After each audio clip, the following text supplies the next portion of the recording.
Bachelor's of Music in the Steinhardt School of Education.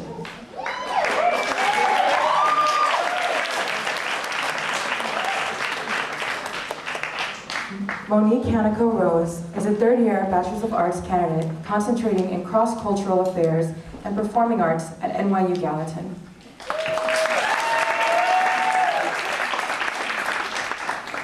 Earl Roach III is a candidate for a Bachelor of Science in Management and Organizational Behavior with a minor in Advanced Mathematic Methods and a specialization in Entertainment, Music, and Technology.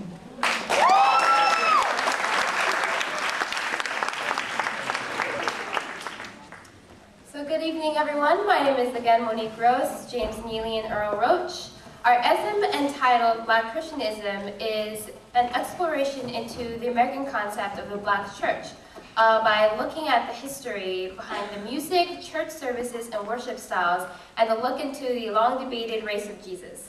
So we created a short documentary to help us show you our journey into understanding this ism. So without further ado, we present to you Black-Christian-ism.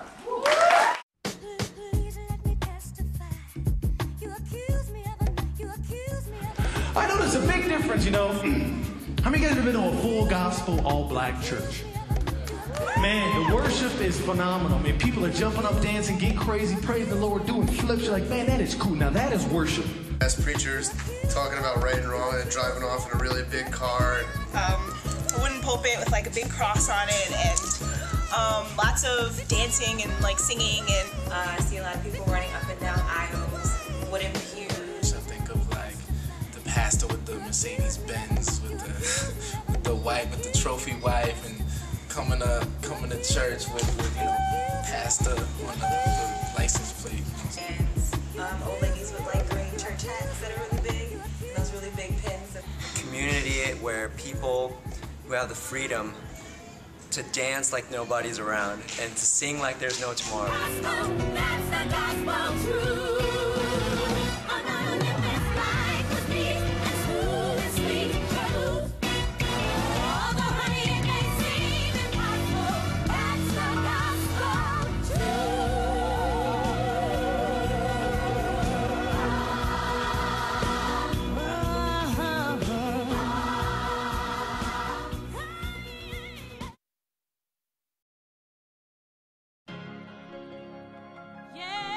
The first Black Baptist churches, established circa 1774, were in Virginia, Georgia, and South Carolina.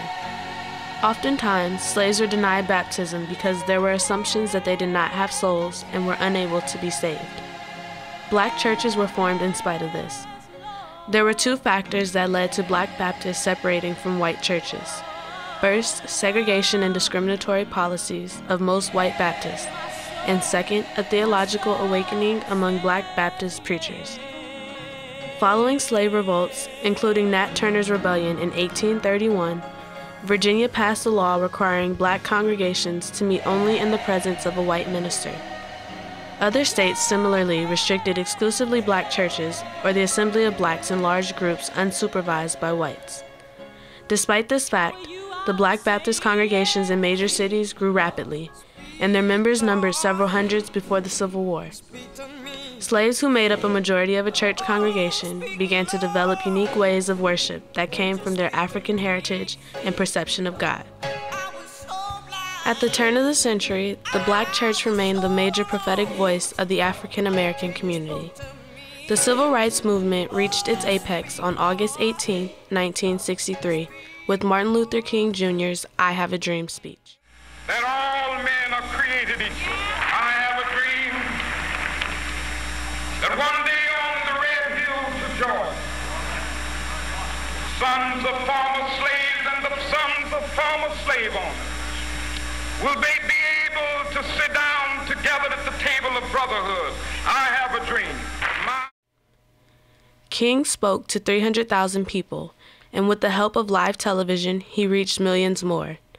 As a result, the televising of his speech captured the nation's attention and increased understanding and support for the civil rights movement. That is has really been the roots of our faith from plantation to present. We need to understand that sense of worship, that sense of connection to God, that sense of struggle and transition are consistent throughout the history and the experience of Africans, Americans of African ancestry.